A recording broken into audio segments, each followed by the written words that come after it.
자, 앞서 전해드린 것처럼 이재명 대통령 특별 성명부터 또 시민단체가 주최하는 집회 참석까지 오늘 바쁜 일정을 소화할 예정입니다. 네, 그리고 추경호 의원 구속영장 기각에 따른 정치적인 파장도 함께 짚어보겠습니다. 오늘 세 분과 함께합니다.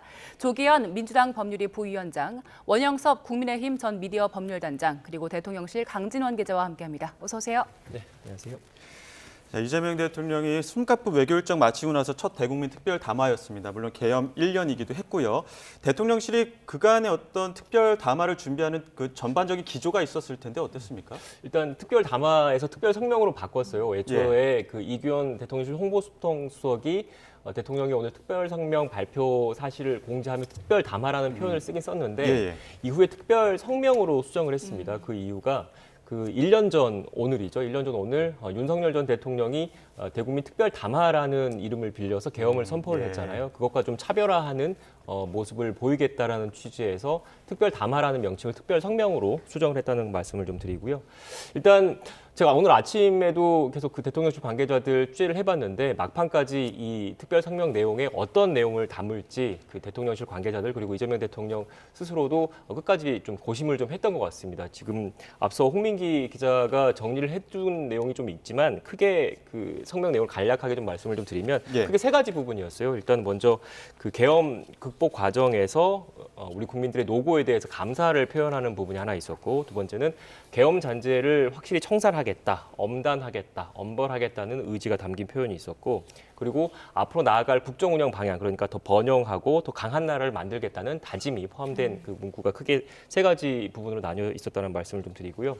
앞서 조금 전 화면 다시 보여주시면 좋을 것 같긴 한데 그 오늘 대통령실 지금 이재명 대통령이 브리핑한 곳이 그 대통령실 기자들이 항상 브리핑하는 곳이에요. 그런데 보시면 알겠지만 대통령 핵심 참모들이 모두 총출동했습니다. 이재명 대통령 주변에는 강훈식 대통령 비서실장, 그다음에 유성락 국가안보실장, 김용범 정책실장, 이른바 대통령실 3실장이 함께 있었고 기자들 옆에는 각 수석들 그리고 참모들이 모두 자리를 하고 있었습니다. 그만큼 이재명 대통령이 오늘 특별 성명에 모든 참모들과 함께 나섰다는 것, 그만큼 오늘의 그런 갖고 있는 의미에 대해서 이재명 대통령이 어떻게 생각하고 있는지, 대통령실이 어떻게 국민들에게 메시지를 전달할 것인지에 대해서 무게감을 실었다, 이렇게 좀 봐도 될 것 같다는 생각이 듭니다. 네. 예, 국민을 강조하는 메시지가 많이 들어있었는데 두 분께서는 오늘 대통령의 특별 성명 어떻게 들으셨습니까? 일단 가장 눈에 띄는 것은 이제 국민에 대한 감사, 당연히 예상되는 메시지였는데요. 노벨 평화상 언급하시는 부분이 좀 눈에 띄었습니다.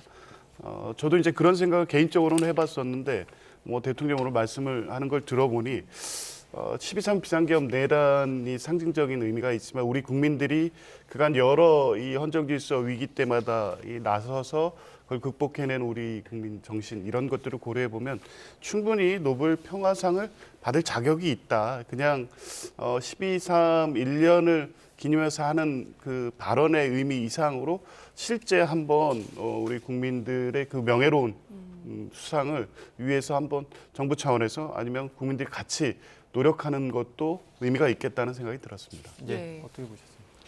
근데 기본적으로 이 부분에 대해서 국민들을 갈라치게 하는 그런 성명이 아닌가라는 생각을 하지 않을 수가 없습니다. 그 당시에 이제 비상계엄 이후에 윤석열 전 대통령에 대한 탄핵 문제까지 굉장히 많은 그 국민들이 또 그 탄핵에 대해서 반대하는 그런 또 지지를 보이기도 했습니다. 근데 이 부분을 가지고 악마화하고 적대시하고 그리고 이게 1주년을 따져볼 만한 그런 상황인지를 모르겠어요. 2주년 때는 또 2주년 하는 건지 3주년 때는 3주년 하는 건지도 모르겠는데 근데 법정 공휴일 이야기까지 하는 거 보면 그런 부분까지도 생각하는 것 같아요. 그런데 이런 부분에 대해서 특정 어떤 국민들의 생각을 악마화하는 그런 것들은 글쎄 이번 한 번만 좀 하셨으면 좋겠고요. 앞으로는 어떤 본인 또 대통령께서도 말씀하셨지만 통합에 대한 이야기, 이런 이야기를 하셨으니까 다음부터는 통합을 할 수 있는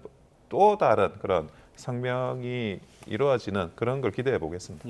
민주당도 민주당 그 당 차원에서 민주화운동 공식 기념일로 제정한다고 했었고 말씀하신 것처럼 이재명 대통령도 특별 성명 통해서 국민 주권의 날로 제정하겠다고 했는데 이건 어떻게 좀 추진이 될까요? 일단 앞서 민주당 당 차원에서 좀 더 잘 알겠지만 그 현재 민주화운동 기념법에 보면 정해져 있는 민주화운동 기념일이 따로 있더라고요. 그런데 예. 그 일단 지금 이재명 대통령이 오늘 조금 전에 특별 성명에서 얘기한 거는 12월 3일을 국민주권의 날로 지정한다는 예. 건데 별도의 뭐 기존에 있던 법을 개정을 하든지 아니면 특별법을 만들든지 결국은 입법 사안이라서 국회에서 뭐 여야가 합의를 하든 아니면 민주당 차원에서 좀 더 주도적으로 하든 논의가 좀 있어야 되지 않을까라는 네. 생각이 좀 듭니다. 네. 예. 예, 그 감사에 대한 내용도 있었지만 이재명 대통령이 그동안 최근 SNS에서도 그렇고 국무회의에서도 그렇고 내란 청산을 꼭 해야 한다라는 이야기들을 많이 해왔거든요. 오늘 그 이야기도 담겼는데 그 수위에 대해서는 어떻게 평가하세요? 꼭 필요한 말씀이죠. 사실 지금 1년이 지났지만 정상적인 절차라고 하면 벌써 1차적으로 주요 이 친위 쿠데타 책임자에 대한 처벌은 이루어졌어야 됩니다. 절차가 좀 지연되는 측면이 있고 국민들에게 공개되고 있는 지금 윤석열 내란 우두머리 사건에 같은 경우에 무한히 지금 지연되고 있고 의미 없는 다툼이 계속 벌어지고 있습니다. 물론 피고인의 이 법정 권리는 존중되어야 되기 때문에 그런 지위를 할 수밖에 없다는 재판부의 입장이 있을 수 있지만 지금 국민들이 보시기에는 이게 지금 정상적인 재판인가라는 생각이 들 정도로 그 책임자들은 변명, 또 국민 납득할 수 없는 변명을 하기에 급급하고 있고 또 외곽에서는 여전히 그 책임을 외면하고 심지어 윤석열 전 대통령의 이 친위 쿠데타를 불가피한 계엄이었다는 논리가 다시 등장하고 있습니다.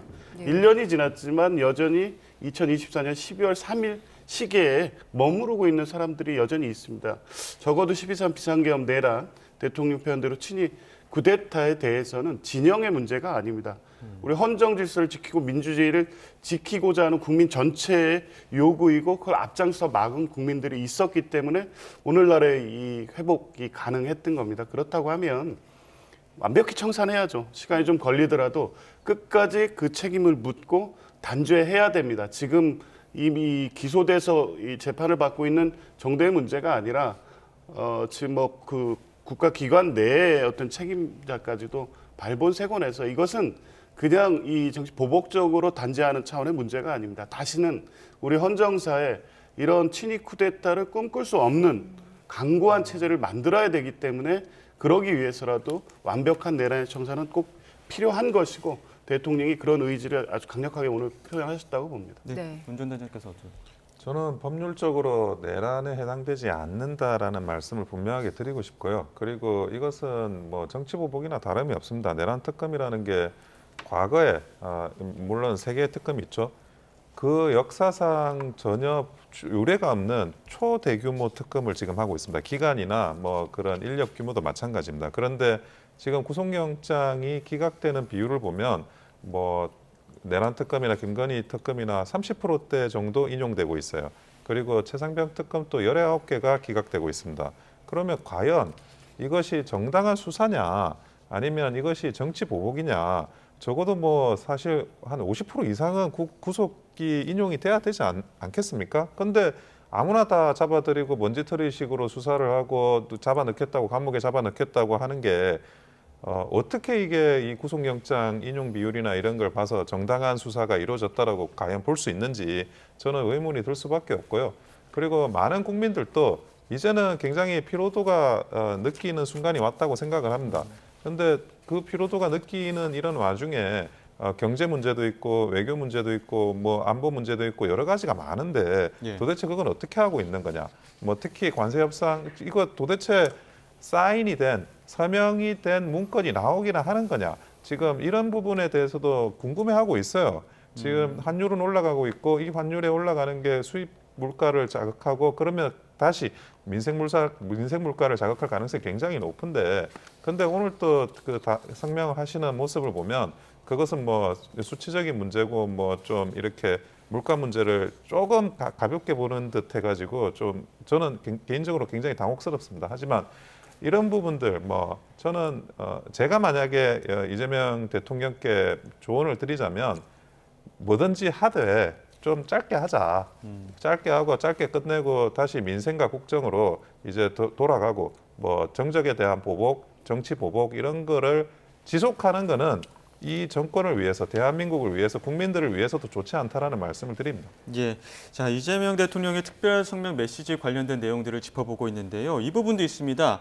노벨 평화상 수상 자격을 언급했거든요. 네. 받기에 충분하다 이렇게 이야기를 했는데 여기에 대해서는 좀 배경들이 있었습니까? 일단 그 이재명 대통령의 오늘 이 언급 자체 사실 노벨 평화상은 예. 대통령실 기자들도 처음 알았습니다. 그래서 예. 앞서 그 기자회견 생중계에서도 기자들이 질문을 하잖아요. 노벨 예. 평화상이 눈에 띄는데 어떻게 되는 건지에 대해서 질문을 할 정도인데 일단 이건 제 추측입니다. 대통령실 출입 기자로서 제 추측은 그 이재명 대통령과 대통령실의 기본적인 입장은 이 비상계엄 극복 과정에서 가장 큰 기여를 한 사람들은 국민들이다. 일반 국민들이 이 비상계엄 극복하는 과정에서 가장 큰 기여를 했기 때문에 이 비상계엄 극복을 통해서 대한민국 민주주의가 회복됐다는 거잖아요. 그래서 네. 그 과정에서 가장 큰 기여를 한 국민들한테 노벨 평화상을 줄 정도 자격이 있다. 그만큼 감사의 마음을 표하는 그 어떻게 보면 용어가 노벨 평화상이라는 것으로 나오지 않았나라는 이거는 제 개인적으로 일단 추측을 해봅니다. 추가로 가서 대통령실 가서 취재를 좀 해볼게요. 그 부분은. 네. 네. 그리고 이후 이어진 기자들과 질의응답에서 그 당에서 민주당에서 추진하고 있는 추가 특검과 관련한 질문이 나왔거든요. 이재명 대통령이 일단 국회가 적절히 판단할 것이다라고 하면서도 지금도 밝혀지지 않은 게 많아 보인다 이런 취지의 답변을 했거든요. 이 의미는 어떻게 해석하세요? 뭐 실제 비판하는 쪽에서는 특검의 수사 기간이 너무 긴 게 아니냐, 불필요한 수사를 하고 있다. 지금 막상 또 말씀하시는 것도 변호사님도 뭐 구속영장의 극악률을 가지고 이 과도한 수사를 하고 있다고 비판하는데 그렇지 않죠. 수사 대상과 범위에 비해서 수사 기간이 짧았고 내란 특검이 굉장히 열심히 수사를 해왔지만 아직 미치지 않은 부분도 있습니다. 특히 뭐 일반 이적죄 같은 것도 기소는 했지만 그 내용은 수사 대상이나 범위를 볼 때 전 군에 대한 수사가 필요할 정도로 상당한 부분이 있습니다. 그리고 이제 관계 연계돼서 김건희 특검 같은 경우도 사실은 이 김건희 씨의 개인 비위 문제를 넘어서서 3년간의 국정운영 과정에서의 국정농단 수준의 여러 사안들이 있는데 양평고속도로 문제나 아직 수사에 제대로 착수도 못한 사건들도 분명히 있고요. 이제 이게 개별 사건으로 이렇게 떨어져 있는 것들이 아니라 이게 하나로 다 연계가 돼서 결국 12.3 비상계엄 내란으로 왔기 때문에 이런 전체적인 상황에서 보면 지금 해병 특검을 제외하고 특히 김건희 특검이나 내란 특검은 여전히 해야 될 과제들이 많이 남아 있습니다. 근데 다만 이걸 새로운 특검, 민주당이 지금 준비하고 있는 종합 특검 형태의 2차 특검법을 통해서 할지 아니면 이 국수본이라든가 수사기관에 이첩을 해서 확실하게 어떤 목표와 방향을 설정한 상태에서 수사를 이어갈지는 추가적인 논의가 필요합니다만 적어도 지금 시점, 1년이 된 지금 시점에서 친일 쿠데타 관련 수사, 그와의 근본적인 원인 관계를 형성하고 있는 김건희 씨와 관련된 수사는 여전히 미진하고 더 진도를 나가야 될 부분들이 많이 있다는 건 분명하고 대통령께서 오늘 강조하신 내란의 완벽한 청산, 빛의 혁명의 완성을 위해서 꼭 필요한 과제라고 보여집니다. 예. 이재명 대통령이 그 강조 배경을 또 실예로 든 게 그 대북 전단을 또 군 차원에서 보냈다는 거 아닙니까? 풍선을. 이 부분도 이제 새로 밝혀진 사실이기 때문에 어쩔 수 없이 추가 특검이든 새로운 조사는 계속 필요하다 이렇게 좀 근거를 든 것 같은데 여기에 대해서는 어떻게 반박하십니까? 그 부분과 관련해서 지금 무인기를 보냈다고 했을 때 그 무인기 그 사령관도 구속영장이 기각이 됐고 그리고 뭐 외환 유치죄로 하려다가 일반 이적죄로 지금 바꿔가지고 불구속 기소를 하고 예.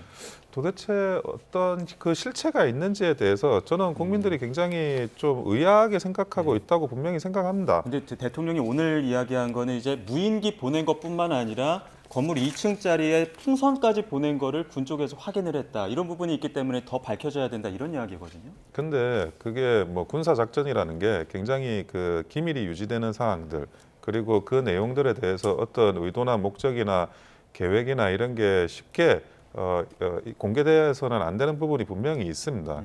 반대로 북한도 우리 그 남한에 그 오물풍선이나 이런 걸 보내지 않았습니까? 예. 그러면 북한의 어떤 그런 행동들이 북한 내부에서 뭐가 나쁜 행동이다, 뭐 남한을 도와주는 행동이다 그렇게 처벌되었다는 이야기를 제가 들어본 적이 없어요. 근데 남한에서 북한으로 뭘 풍선을 보냈다? 이것은 그 풍선 보낸 게 잘못이다?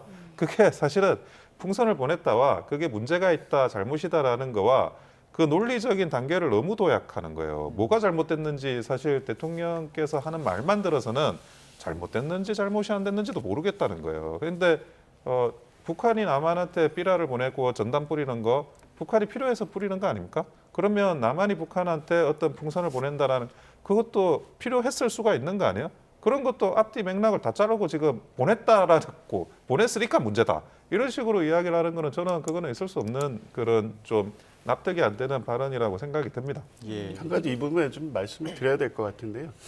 그 대북 풍선은 이게 군작전으로 했다는 겁니다. 그리고 이게 민간이 한 것처럼 또 위장을 했어요. 그러니까 군이 이런 식의 어떤 대북 풍선을 보낸다는 것은 통상적인 작전으로 볼 수 없고 이례적인 거죠. 그런데 이게 왜 그냥 이례적인 상황으로 끝날 수 없느냐면 무인기 관련된 내용 여인형 메모에서 다 확인되고 있지 않습니까? 북한의 도발을 유도하기 위한 일련의 행위였다는 게 확인이 되고 있습니다. 그 첫 시작이 지금까지 알려지지 않았던 대북 풍선이 먼저 존재하고 있었다는 게 확인이 된 이상 이건 명백히 일반 이적에 관련돼서 수사 범위에 포함되고 더 확대해서 수사를 해야 됩니다. 이게 군이 이런 걸 하는 게 통상적인 작전으로 볼 수 있지 않느냐 이렇게 넘어갈 수 있다고요? 이게 다시 비상계엄과 친위 쿠데타를 또 할 수 있는 여지를 두는 겁니다. 그래서 특히 군 관련돼서는 통상적인 작전이 아니라 여인형 사령관의 메모에 등장하는 것처럼 예. 이 비상계엄의 명분을 위해서 북한의 도발을 유도한 일체 행위에 대해서는 완벽하게 수사해서 단죄해야 됩니다. 출연진들과 함께 조금 더 자세한 이야기를 나눠보고요. 오늘 1시간 조금 넘게 외신 기자회견이 진행됐고 이제는 기자회견을 마치고 이재명 대통령이 외신 기자들과 함께 인사를 나누고 있는 모습입니다. 잠시 뒤에는 그 오보 요인들과 함께 오찬을 하기 위해서 또 장소를 이동할 걸로 보이는데요. 그 현장까지도 함께 전해드리겠습니다. 네, 저희는 오늘 회견 내용과 관련해서 조금 더 분석을 해보겠습니다. 지금 스튜디오에 대통령실 취재기자 비롯해서 여야 관계자분들 나와 있는데 이야기 나눠보겠습니다. 일단 강준원 기자 보시기에는 어떤 부분 좀 주목해서 보셨습니까? 일단 뭐 외신만을 상대로 기자회견 저는 거 이례적입니다. 지금 장소가 청와대 영빈관인데 이 취임 한 달 기자회견 그리고 취임 100일 기자회견을 이곳에서 했거든요. 저도 예. 취임 100일 기자회견 때 현장에 있었는데 그때는 보통 내외신 기자들이 함께 참석을 합니다. 그런데 오늘 이렇게 외신 기자들만 모아서 했다는 것. 아무래도 이재명 대통령이 12.3 계엄과 관련해서 그 대한민국의 국격이 많이 떨어졌고 대한민국의 민주주의가 회복됐다는 걸 국제사회에 알려야 되겠다 이런 목적이 있었을 거라는 생각이 좀 듭니다. 그래서 일단 오늘 회견 내용을 제가 간략하게 좀 정리를 좀 해봐야 될 것 같아가지고요. 좀 정리를 했습니다. 일단 뭐 외신 기자들만 모여 있는 상태이다 보니까 주로 주변국 관계, 대외 정책과 관련된 질문이 많았습니다. 앞서 앵커께서 말씀하셨던 것처럼 최근 중일 갈등이 좀 고조되고 있는데 이 중일 갈등 상황에서 한국의 입장에 대해서 묻는 질문이 있었는데 이재명 대통령은 어느 한쪽에 대해서 편을 들기보다는 중재자, 조종자 역할을 해야 된다라는 취지의 발언이 있었고요.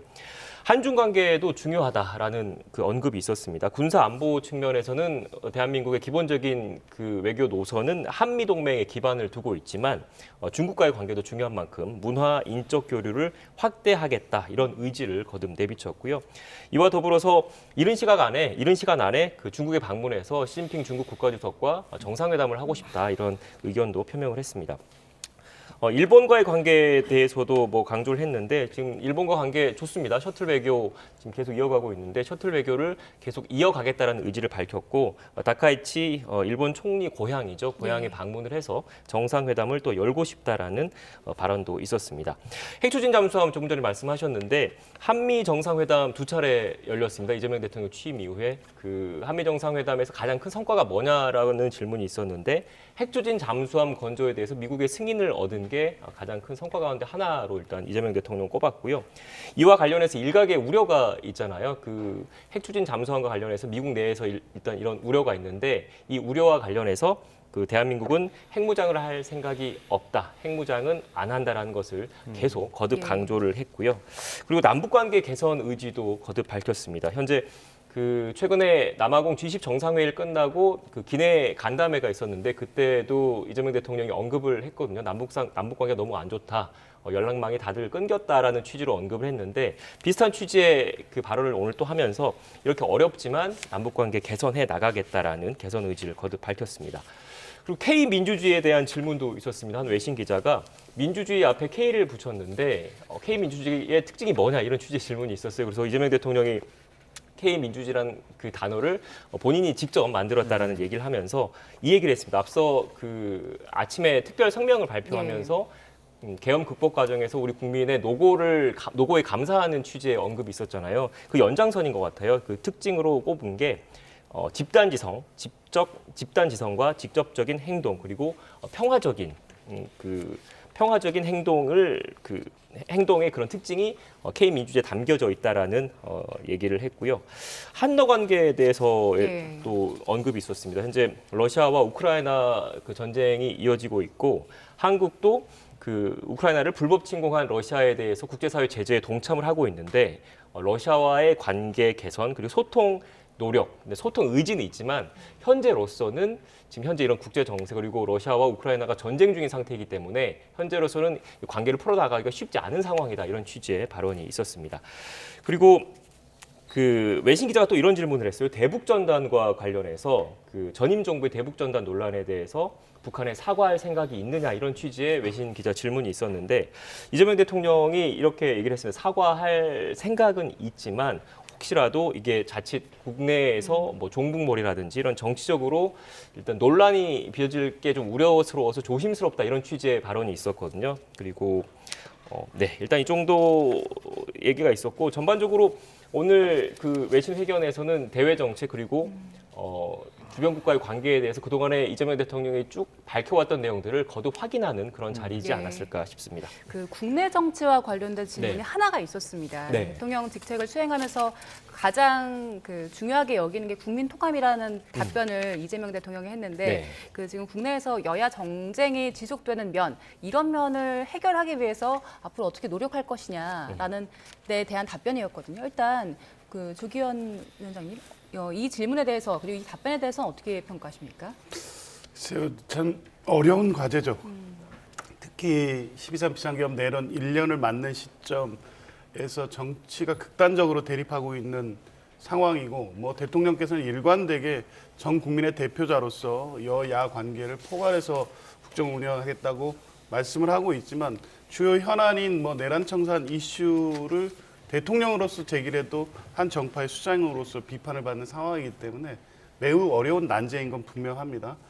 그럼에도 불구하고 이제 국민 통합이라는 대통령의 본연의 직분상 이후에도 야당과의 협력을 끌어내기 위한 노력은 계속 하실 거로 보고요. 특히 어제 예산안 합의 처리 과정을 보면서 예. 그 가능성에 대한 기대를 말씀하셨습니다. 아마 시간이 좀 필요하겠지만 대통령도 이제 그렇게 생각하신 것 같은데 내란 청산이라든가 이 국면이 이제 특검 수사가 끝나고 공판 절차로 좀 이 법적 질서 체계 안에서 정리가 되는 상황에서 민생과 경제와 관련된 또 야당의 협력은 필요하기 때문에 아마 대통령께서 오늘 말씀 이상으로 적극적인 야당과의 협력 관계를 만들어내기 위한 노력을 할 그런 계획과 준비를 하고 계신 것 같습니다. 원전 단장께서는 어떤 부분 좀 주목해서 들으셨습니까?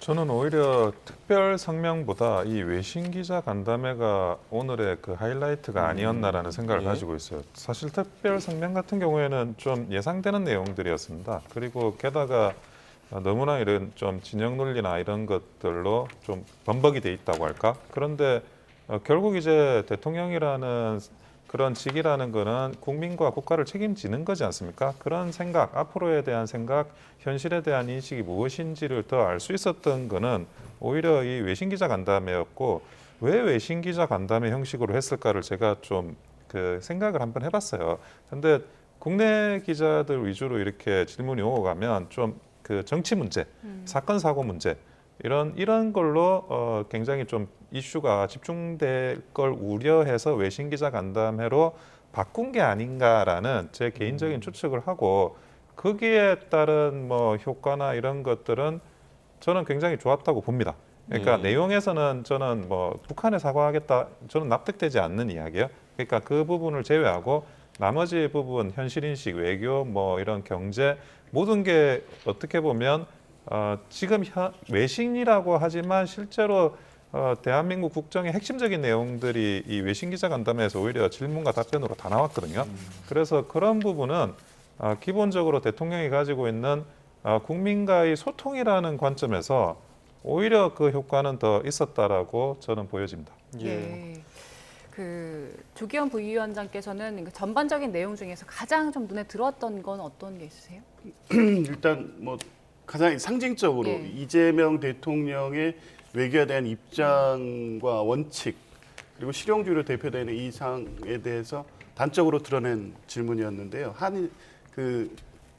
중국과 일본 간의 갈등 문제에 대해서 답변하시는 부분이 좀 눈에 띄었습니다. 그러니까 사실 굉장히 예민한 문제입니다. 그래서 답변을 어떻게 할지도 사실 쉽지 않은 문제인데 우리 국민들이 쉽게 이해할 수 있도록 사실 싸움은 말리고 흥정은 붙이라. 예. 사실 지금 상황에서 우리가 취할 수 있는 가장 적절한 어떤 입장이죠. 뭐 일본과의 관계도 대단히 중요하고 중국과의 관계도 중요합니다. 대만 문제와 관련해서도 또 적절한 언급 자체가 상당히 민감한 부분이어서 이 문제를 어떻게 대처할지에 대해서는 이 관계를 다 조율하고 공존할 수 있는 어떤 입장을 같이 추구하는 것이 필요한 거고 거기에서 우리 정부의 역할이 있고 또 대통령이 지난 에이펙에서 보여준 이 정상 외교에서의 어떤 유연함이라든가 실용성 이런 것들이 통한 거 아닙니까? 아마 그러니까 이 갈등 국면에서도 뭐 굳이 누가 옳다 그르다 이런 문제가 아니라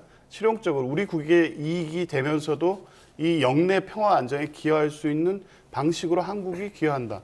굉장히 훌륭한 답변이었죠. 그러니까 전체적으로 지금 오늘 뭐 중국과의 관계, 미국과의 관계, 러시아 관계 포괄적으로 외교 관련된 모든 현안들에 대한 질문이 다 있었지만 이 답변과 같이 확실하게 외교적 원칙이 있고 잘 준비돼 있고 안정적으로 잘 관리하고 있구나. 그러니까 1년의 어떤 대한민국 민주주의의 회복을 외신을 통해서 세계에 알리기 위한 이 기획이었는데 전체적인 질문과 답변 속에서 충분히 성공적인 회견으로 마무리하신 것 같습니다. 앞서 강진원 기자 잠시 설명도 해주셨습니다만 그 원전 단장님께서 말씀하셨던 외신 기자회견이었기 때문에 국내 민감한 이슈에 대한 질문을 좀 피해간 측면이 있다 이런 말씀해 주셨거든요. 이런 부분에 대해서 대통령실도 우려는 없었습니까?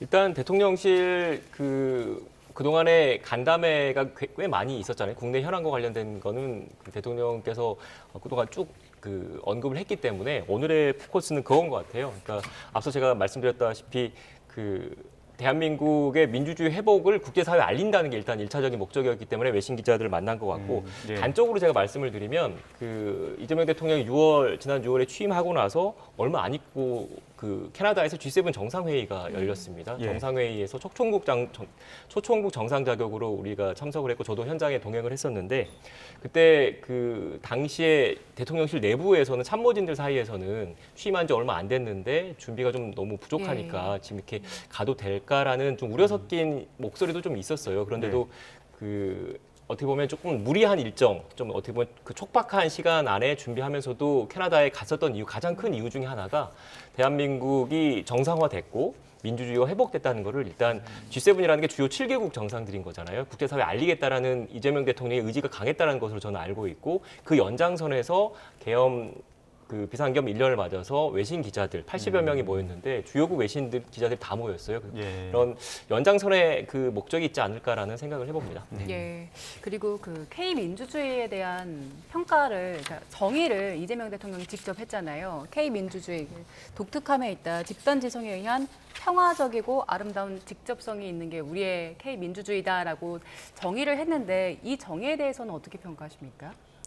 일부분은 수긍하는 면이 있습니다. 무슨 말이냐면 우리나라는 기본적으로 대통령 직선제예요. 그리고 대통령 직선제를 지금 6공화국 헌법이 개정되면서 이제 도입을 하고 그 부분에 대한 국민들의 의지가 굉장히 강한 것도 맞습니다. 그러니까 어떤 이슈가 이렇게 정치적인 주요 이슈가 될 때마다 국민들이 직접 발언을 하겠다. 이거는 분명하게 다른 나라하고는 좀 다른 특징이거든요. 민주주의를 도입하고 있는 나라, 사실 민주주의의 출발이 서구에서 출발을 하는데 기본적으로 서구는 오히려 왕이 있는 게 일반적이고요. 그리고 최고 권력자가 수상이기 때문에 총리이기 때문에 간접 민주주의 성격이 굉장히 강해요. 그게 민주주의의 좀 더 원시적인 모습인데 우리나라 같은 경우에는 대통령은 반드시 직선으로 뽑아야 되고 의원내각제를 주장하는 일각의 그런 논의가 있지만 국민들이 자기 손으로 최고 권력자를 뽑는 이 과정을 절대 저는 포기하지 않을 거다라고 생각을 하고 그런 것들이 주요한 국정 현안마다 그 모습이 다시 또 다른 형태로 해가지고 발현되는 경우가 굉장히 많습니다. 그래서 그런 것들에 대해서는 저도 뭐 공감을 하는 거고 다만 이제 이 비상계엄과 관련한 문제, 뭐 탄핵과 관련한 문제, 특히 탄핵에 대해서는 이번 그 윤석열 전 대통령 탄핵에 대해서는 이 탄핵을 반대하는 국민들도 굉장히 많았다라는 점은 분명하게 말씀을 드리고 싶습니다. 예. 근데 앞서 그 거대 양당 정치에 대한 외신 질문이 있을 때 이 정당들과 대화하다 보면은 시간 낭비를 넘어서 가끔 화가 날 때도 있다 이런 이야기도 하셨거든요. 여기에 대해서 야당 입장에서 좀 어떻게 들으셨습니까?